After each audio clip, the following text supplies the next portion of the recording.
Iran বনাম Israel, মধ্যপ্রাচ্যের এই দুই প্রতিদ্বন্দ্বী দেশের মধ্যে কি এবার সরাসরি যুদ্ধ শুরু হয়ে যাচ্ছে?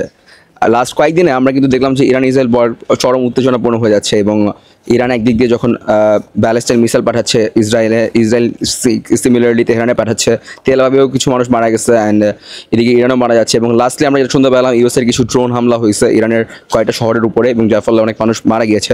তো ব্যাপারগুলো আসলে খুবই হতাশাজনক এবং এগুলো কখনোই আসলে অ্যাকসেপ্টেবল না।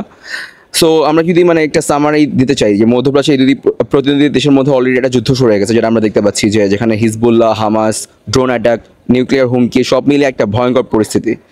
তো ইসরায়েল ও ইরানের শত্রুতা আসলে নতুন নয়। 1979 সালে ইরানে ইসলামী বিপ্লবের পর থেকেই ইসরায়েলের প্রতি কঠিন মনোভাব দেখা গেছে। যখন থেকে আয়াতুল্লাহ খানিমি আসলো তখন থেকেই ব্যাপারটা আসলে শুরু হয়।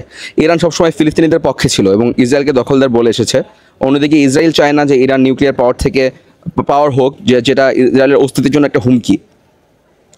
অন্যদিকে 2024 সালের শেষের দিকে আমরা যদি দেখি 2025 সালের শুরুতে হঠাৎ করে উত্তেজনা তুঙ্গে উঠে যায়, এবং যার ফলে ইরানের অভিযোগ তোলে যে ইসরায়েলের এক সেনা কমান্ডারকে হত্যা করেছে, এবং যার নাম ছিল কাসেম বিন সুলাইমানি। এর প্রতিক্রিয়া ইরান এক বিশাল ড্রোন ও ক্ষেপণাস্ত্র হামলা চালায় ইসরায়েলে। যদিও ইসরায়েল ও তাদের মিত্র দেশগুলো মিলিয়ে বেশিরভাগ হামলা প্রতিহত করে, তারপরেও এটা ছিল ইতিহাসের অন্যতম একটা বড় আক্রমণ। এদিকে গাজায় হামাস, লেবাননে হিজবুল্লাহ, এরা সবাই ইরানের ঘনিষ্ঠ। ফলে এই সংঘাত শুধু ইরান ইসরায়েল নয়, বরং এক প্রকার ছায়াযুদ্ধ চলছে বিভিন্ন জায়গায়। এই যুদ্ধ শুধু দুই দেশ না, জড়িত আছে আমেরিকা, রাশিয়া, চীন, এমনকি সৌদি আরবের মতো আরও কয়েকটা পাওয়ার হাউস। আমেরিকা সবসময় ইসরায়েলের পাশে, অন্যদিকে ইরানের পাশে রয়েছে রাশিয়া ও চীন। ফলে বিষয়টি শুধু মধ্যপ্রাচ্যের মধ্যে সীমাবদ্ধ নেই, এটা ধীরে ধীরে একটা ভৌগোলিক বা ভূ রাজনৈতিক বড় ইস্যুতে পরিণত হচ্ছে।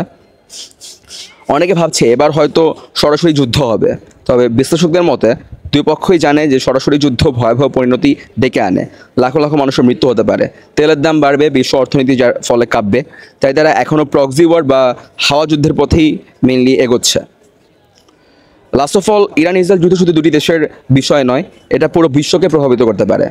সো আপনাদের মতে এই সংঘাত কোথায় গিয়ে শেষ হবে অবশ্যই কমেন্ট বক্সে জানাবেন, এবং ভিডিওটি ভালো লাগে থাকলে লাইক করুন, শেয়ার করুন এবং সাবস্ক্রাইব করতে ভুলবেন না। আর এই ধরনের কন্টেন্ট পেতে চাইলে বেল আইকনটা প্রেস করে রাখবেন। আল্লাহ হাফেজ।